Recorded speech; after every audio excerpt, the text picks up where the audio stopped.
Enchanted Village, A.E. Van Vogt. Explorers of a new frontier, they had been called before they left for Mars. For a while after the ship crashed into a Martian desert, killing all on board except, miraculously, this one man, Bill Jenner spat the words occasionally into the constant, sand-laden wind. He despised himself for the pride he had felt when he first heard them. His fury faded with each mile that he walked, and his black grief for his friends became a gray ache.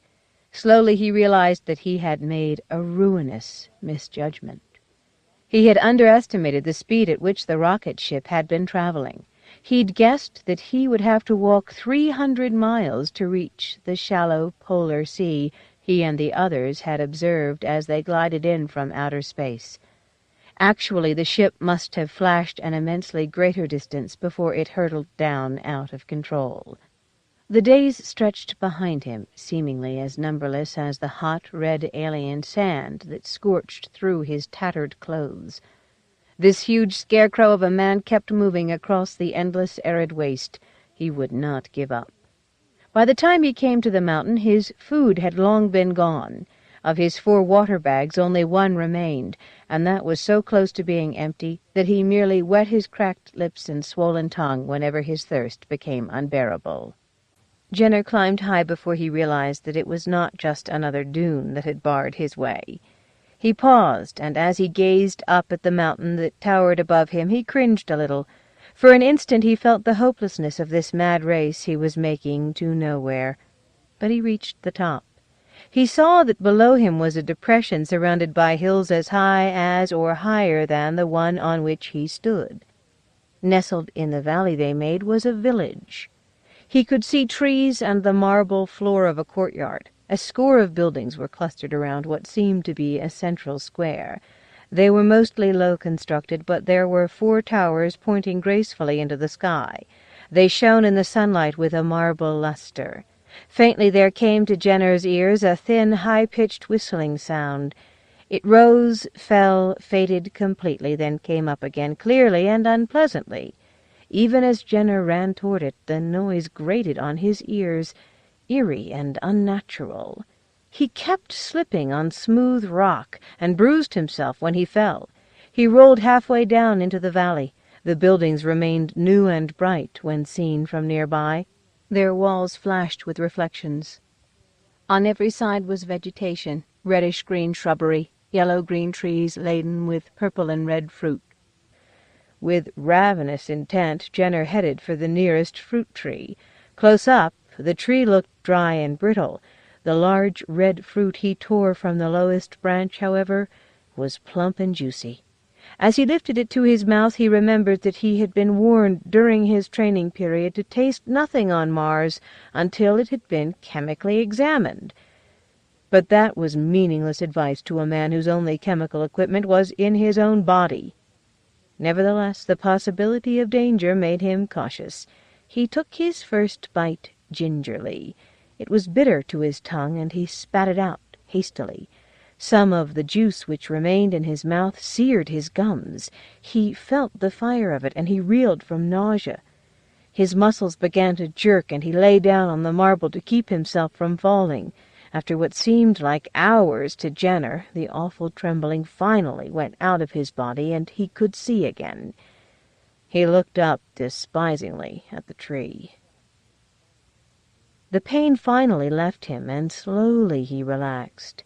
A soft breeze rustled the dry leaves. Nearby trees took up that gentle clamor, and it struck Jenner that the wind here in the valley was only a whisper of what it had been on the flat desert beyond the mountain. There was no other sound now.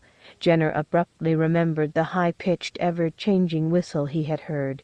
He lay very still, listening intently, but there was only the rustling of the leaves.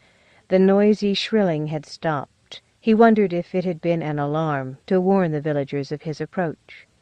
Anxiously he climbed to his feet and fumbled for his gun. A sense of disaster shocked through him. It wasn't there.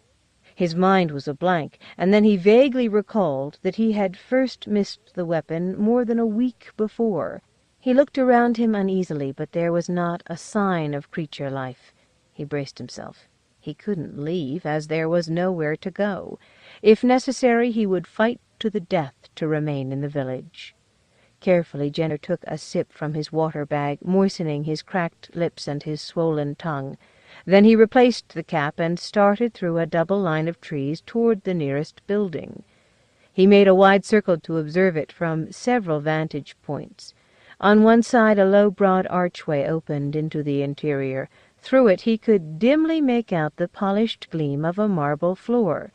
Jenner explored the buildings from the outside, always keeping a respectful distance between him and any of the entrances.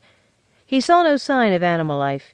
He reached the far side of the marble platform on which the village was built and turned back decisively. It was time to explore interiors. He chose one of the 4 tower buildings. As he came within a dozen feet of it, he saw that he would have to stoop low to get inside.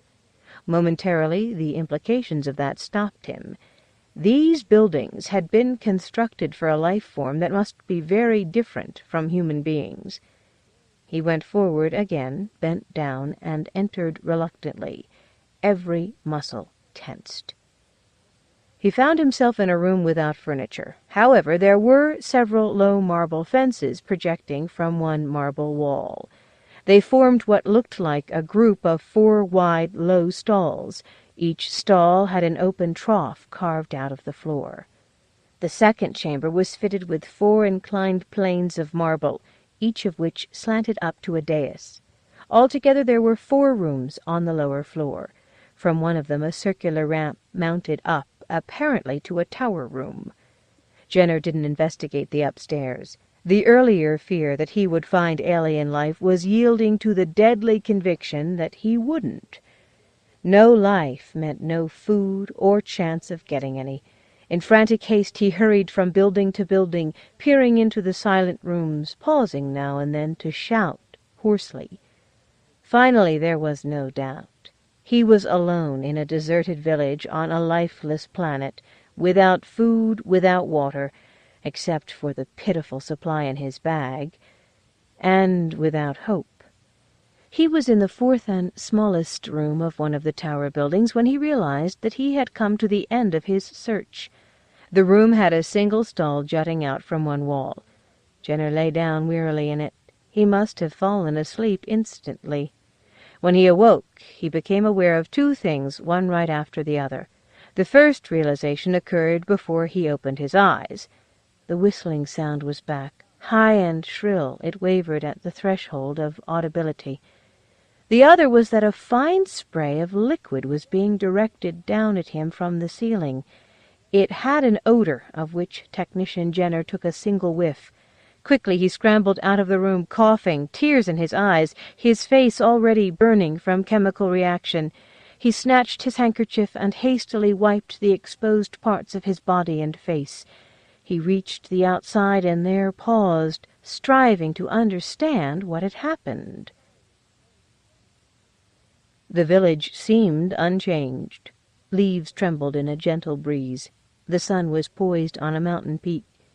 Jenner guessed from its position that it was morning again, and that he had slept at least a dozen hours. The glazing white light suffused the valley.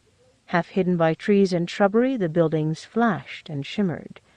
He seemed to be in an oasis in a vast desert. It was an oasis, all right, Jenner reflected grimly, but not for a human being.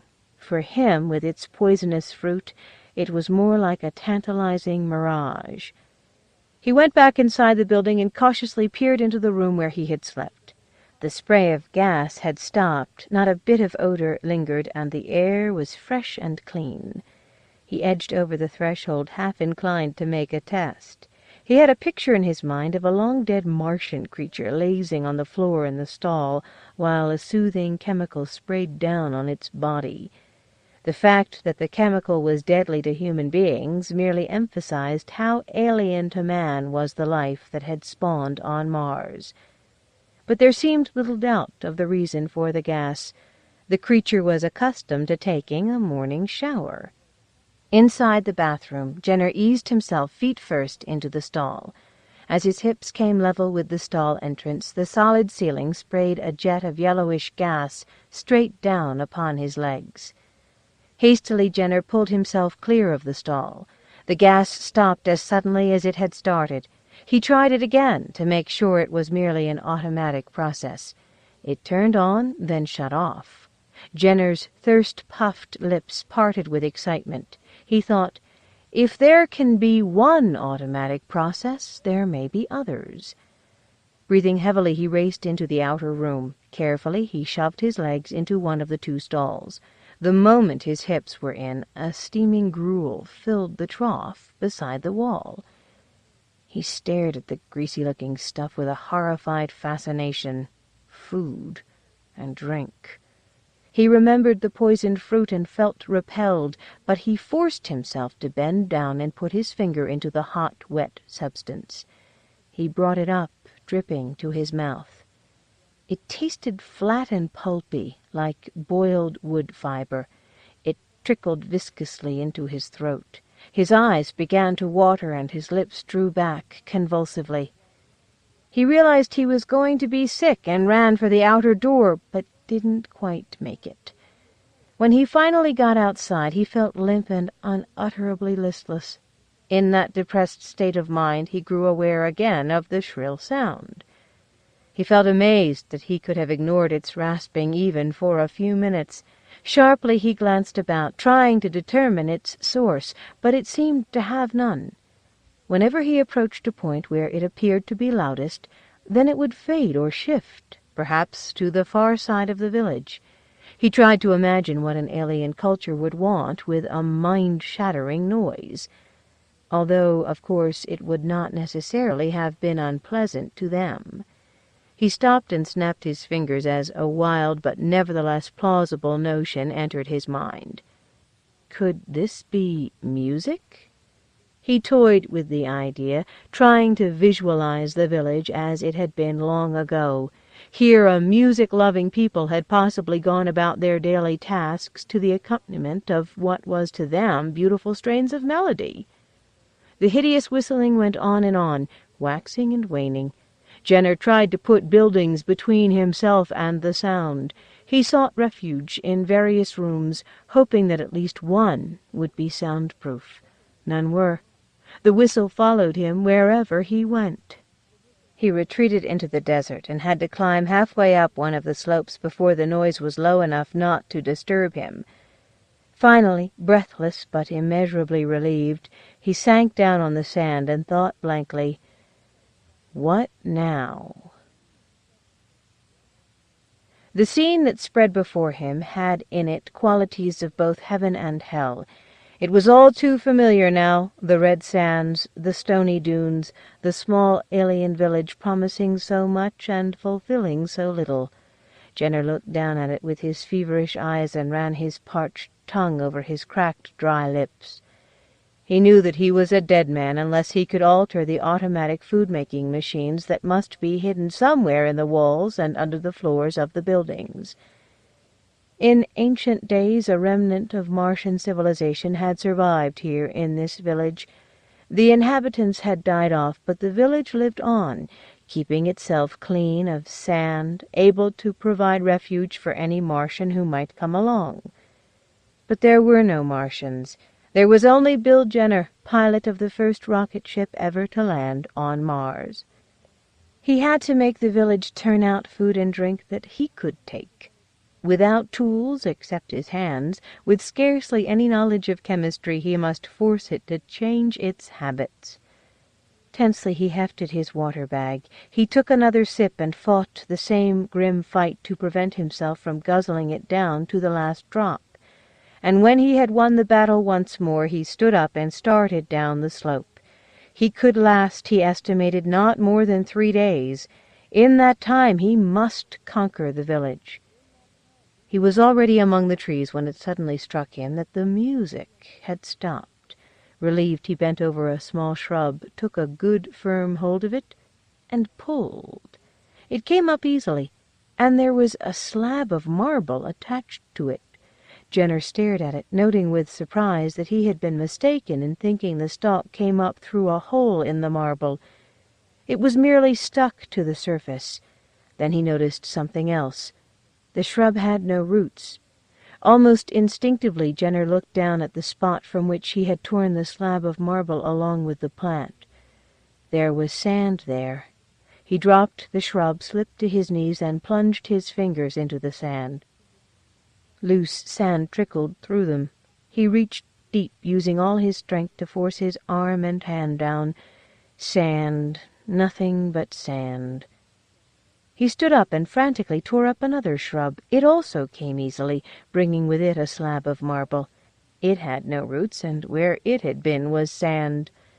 With a kind of mindless disbelief, Jenner rushed over to a fruit tree and shoved at it. There was a momentary resistance, and then the marble on which it stood split and lifted slowly into the air. The tree fell over with a swish and a crackle as its dry branches and leaves broke and crumbled into 1,000 pieces. Underneath where it had been was sand. Sand everywhere. A city built on sand. Mars, planet of sand. That was not completely true, of course. Seasonal vegetation had been observed near the polar ice caps. All but the hardiest of it died with the coming of summer. It had been intended that the rocket ship land near one of those shallow, tideless seas.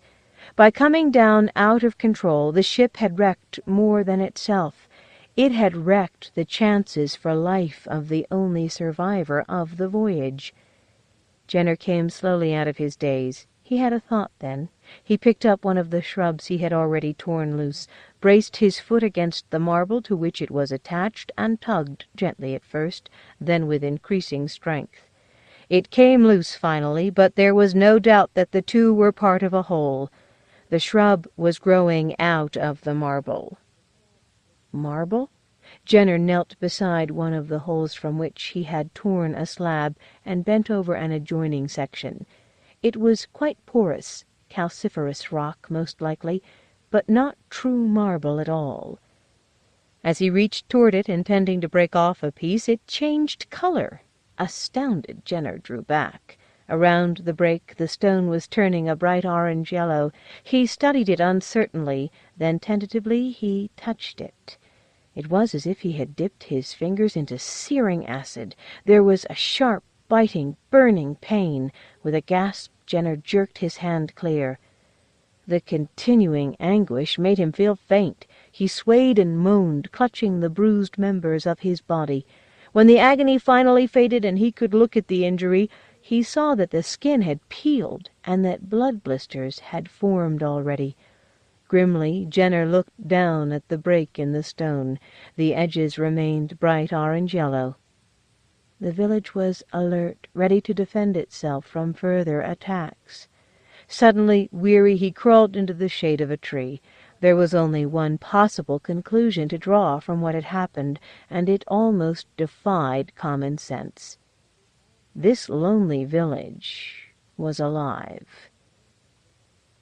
As he lay there, Jenner tried to imagine a great mass of living substance growing into the shape of buildings, adjusting itself to suit another life form, accepting the role of servant in the widest meaning of the term. If it would serve one race, why not another?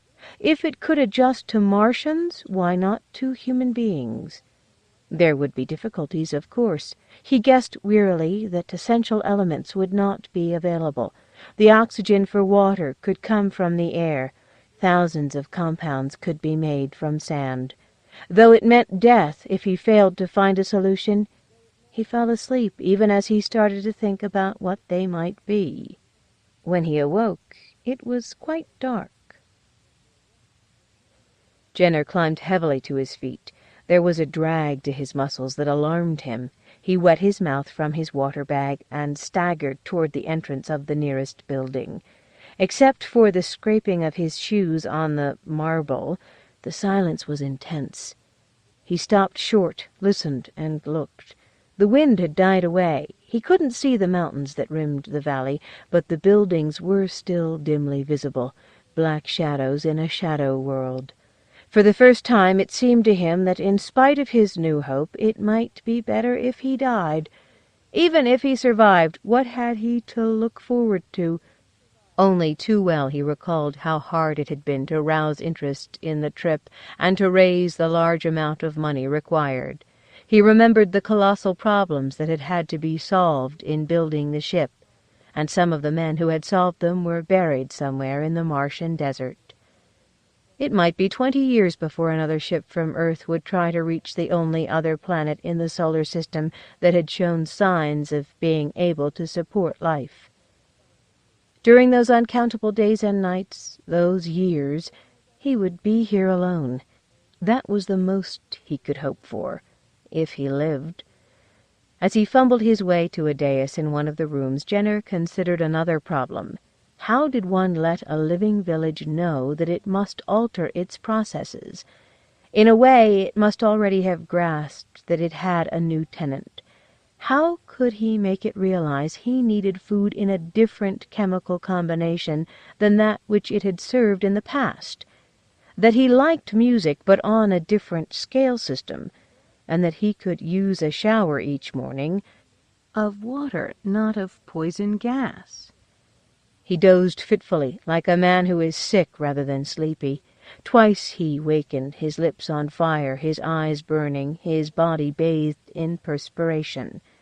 Several times he was startled into consciousness by the sound of his own harsh voice crying out in anger and fear at the night. He guessed then that he was dying. He spent the long hours of darkness, tossing, turning, twisting, befuddled by waves of heat. As the light of morning came, he was vaguely surprised to realize that he was still alive. Restlessly, he climbed off the dais and went to the door. A bitingly cold wind blew, but it felt good to his hot face. He wondered if there were enough pneumococci in his blood for him to catch pneumonia. He decided not. In a few moments he was shivering. He retreated back into the house, and for the first time noticed that, despite the doorless doorway, the wind did not come into the building at all. The rooms were cold, but not drafty. That started an association. Where had his terrible body heat come from? He teetered over to the dais where he had spent the night. Within seconds he was sweltering in a temperature of about 130. He climbed off the dais, shaken by his own stupidity. He estimated that he had sweated at least 2 quarts of moisture out of his dried-up body on that furnace of a bed. This village was not for human beings. Here even the beds were heated for creatures who needed temperatures far beyond the heat comfortable for men. Jenner spent most of the day in the shade of a large tree. He felt exhausted, and only occasionally did he even remember that he had a problem. When the whistling started, it bothered him at first, but he was too tired to move away from it. There were long periods when he hardly heard it, so dulled were his senses. Late in the afternoon he remembered the shrubs and the tree he had torn up the day before, and wondered what had happened to them. He wet his swollen tongue with the last few drops of water in his bag, climbed lackadaisically to his feet, and went to look for the dried-up remains. There weren't any. He couldn't even find the holes where he had torn them out. The living village had absorbed the dead tissue into itself and had repaired the breaks in its body. That galvanized Jenner. He began to think again about mutations, genetic readjustment, life forms adapting to new environments. There'd been lectures on that before the ship left Earth, rather generalized talks designed to acquaint the explorers with the problems men might face on an alien planet. The important principle was quite simple: adjust or die. The village had to adjust to him. He doubted if he could seriously damage it, but he could try. His own need to survive must be placed on as sharp and hostile a basis as that. Frantically, Jenner began to search his pockets. Before leaving the rocket, he had loaded himself with odds and ends of small equipment: a jackknife, a folding metal cup, a printed radio, a tiny super battery that could be charged by spinning an attached wheel, and for which he had brought along, among other things, a powerful electric firelighter. Jenner plugged the lighter into the battery and deliberately scraped the red-hot end along the surface of the marble. The reaction was swift. The substance turned an angry purple this time. When an entire section of the floor had changed color, Jenner headed for the nearest stall trough, entering far enough to activate it. There was a noticeable delay. When the food finally flowed into the trough, it was clear that the living village had realized the reason for what he had done. The food was a pale, creamy color, where earlier it had been a murky gray. Jenner put his finger into it, but withdrew it with a yell and wiped his finger. It continued to sting for several moments. The vital question was, had it deliberately offered him food that would damage him, or was it trying to appease him without knowing what he could eat? He decided to give it another chance, and entered the adjoining stall. The gritty stuff that flooded up this time was yellower. It didn't burn his finger, but Jenner took one taste and spat it out. He had the feeling that he had been offered a soup made of a greasy mixture of clay and gasoline. He was thirsty now, with a need heightened by the unpleasant taste in his mouth. Desperately, he rushed outside and tore open the water bag, seeking the wetness inside. In his fumbling eagerness, he spilled a few precious drops onto the courtyard. Down he went on his face and licked them up. Half a minute later, he was still licking, and there was still water. The fact penetrated suddenly. He raised himself and gazed wonderingly at the droplets of water that sparkled on the smooth stone. As he watched, another one squeezed up from the apparently solid surface and shimmered in the light of the sinking sun. He bent and with the tip of his tongue sponged up each visible drop. For a long time he lay with his mouth pressed to the marble, sucking up the tiny bits of water that the village doled out to him. The glowing white sun disappeared behind a hill. Night fell like the dropping of a black screen. The air turned cold, then icy. He shivered as the wind keened through his ragged clothes. But what finally stopped him was the collapse of the surface from which he had been drinking. Jenner lifted himself in surprise, and in the darkness gingerly felt over the stone. It had genuinely crumbled. Evidently the substance had yielded up its available water and had disintegrated in the process. Jenner estimated that he had drunk altogether an ounce of water. It was a convincing demonstration of the willingness of the village to please him, but there was another, less satisfying implication. If the village had to destroy a part of itself every time it gave him a drink, then clearly the supply was not unlimited. Jenner hurried inside the nearest building, climbed onto a dais, and climbed off again hastily as the heat blazed up at him. He waited to give the intelligence a chance to realize he wanted a change, then lay down once more. The heat was as great as ever.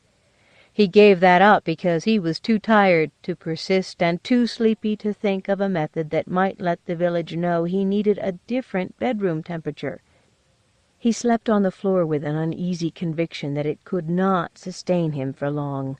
He woke up many times during the night and thought, "Not enough water, no matter how hard it tries." Then he would sleep again, only to wake once more, tense and unhappy. Nevertheless, morning found him briefly alert, and all his steely determination was back, that iron willpower that had brought him at least 500 miles across an unknown desert. He headed for the nearest trough. This time, after he had activated it, there was a pause of more than a minute, and then about a thimbleful of water made a wet splotch at the bottom. Jenner licked it dry, then waited hopefully for more. When none came, he reflected gloomily that somewhere in the village an entire group of cells had broken down and released their water for him. Then and there he decided that it was up to the human being, who could move around, to find a new source of water for the village, which could not move. In the interim, of course, the village would have to keep him alive until he had investigated the possibilities. That meant, above everything else, he must have some food to sustain him while he looked around. He began to search his pockets. Toward the end of his food supply, he had carried scraps and pieces wrapped in small bits of cloth. Crumbs had broken off into the pocket, and he had searched for them often during those long days in the desert. Now, by actually ripping the seams, he discovered tiny particles of meat and bread, little bits of grease, and other unidentifiable substances. Carefully he leaned over the adjoining stall and placed the scrappings in the trough there. The village would not be able to offer him more than a reasonable facsimile. If the spilling of a few drops on the courtyard could make it aware of his need for water, then a similar offering might give it the clue it needed as to the chemical nature of the food he could eat. Jenner waited, then entered the second stall and activated it. About a pint of thick, creamy substance trickled into the bottom of the trough. The smallness of the quantity seemed evidence that perhaps it contained water. He tasted it. It had a sharp, musty flavor and a stale odor. It was almost as dry as flour, but his stomach did not reject it. Jenner ate slowly, acutely aware that at such moments as this the village had him at its mercy. He could never be sure that one of the food ingredients was not a slow-acting poison. When he had finished the meal, he went to a food trough in another building. He refused to eat the food that came up, but activated still another trough. This time he received a few drops of water. He had come purposefully to one of the tower buildings. Now he started up the ramp that led to the upper floor. He paused only briefly in the room he came to, as he had already discovered that they seemed to be additional bedrooms. The familiar dais was there in a group of 3. What interested him was that the circular ramp continued to wind on upward, first to another smaller room that seemed to have no particular reason for being. Then it wound on up to the top of the tower, some 70 feet above the ground. It was high enough for him to see beyond the rim of all the surrounding hilltops. He had thought it might be, but he had been too weak to make the climb before. Now he looked out to every horizon. Almost immediately the hope that had brought him up faded. The view was immeasurably desolate. As far as he could see was an arid waste, and every horizon was hidden in a mist of wind-blown sand. Jenner gazed with a sense of despair. If there was a Martian sea out there somewhere, it was beyond his reach. Abruptly he clenched his hands in anger against his fate, which seemed inevitable now. At the very worst, he had hoped he would find himself in a mountainous region. Seas and mountains were generally the 2 main sources of water. He should have known, of course, that there were very few mountains on Mars. It would have been a wild coincidence if he had actually run into a mountain range. His fury faded because he lacked the strength to sustain any emotion. Numbly he went down the ramp. His vague plan to help the village ended as swiftly and finally as that. The days drifted by, but as to how many he had no idea. Each time he went to eat, a smaller amount of water was doled out to him. Jenner kept telling himself that each meal would have to be his last. It was unreasonable for him to expect the village to destroy itself when his fate was certain now. What was worse, it became increasingly clear that the food was not good for him. He had misled the village as to his needs by giving it stale, perhaps even tainted, samples, and prolonged the agony for himself.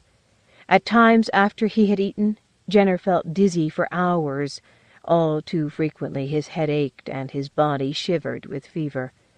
The village was doing what it could. The rest was up to him, and he couldn't even adjust to an approximation of earth food.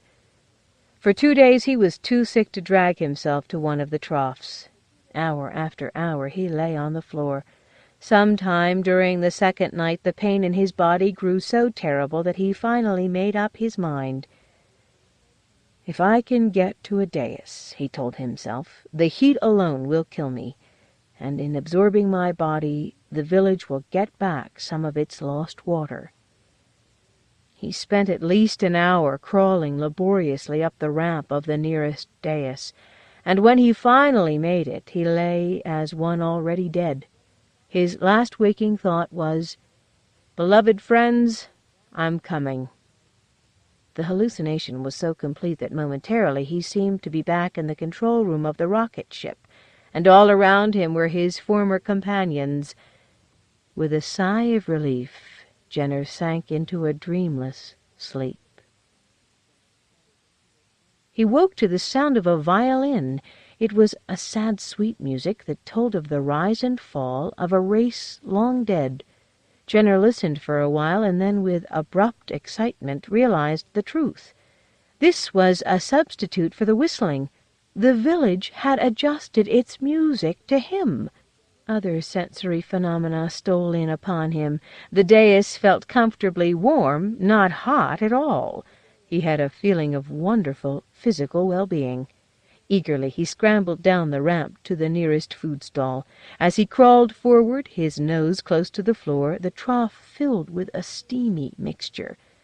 The odor was so rich and pleasant that he plunged his face into it and slopped it up greedily. It had the flavor of thick, meaty soup, and was warm and soothing to his lips and mouth. When he had eaten it all, for the first time he did not need a drink of water. "I've won," thought Jenner. "The village has found a way." After a while he remembered something and crawled to the bathroom. Cautiously, watching the ceiling, he eased himself backward into the shower stall. The yellowish spray came down, cool and delightful. Ecstatically, Jenner wriggled his 4-foot tail and lifted his long snout to let the thin streams of liquid wash away the food impurities that clung to his sharp teeth. Then he waddled out to bask in the sun and listen to the timeless music.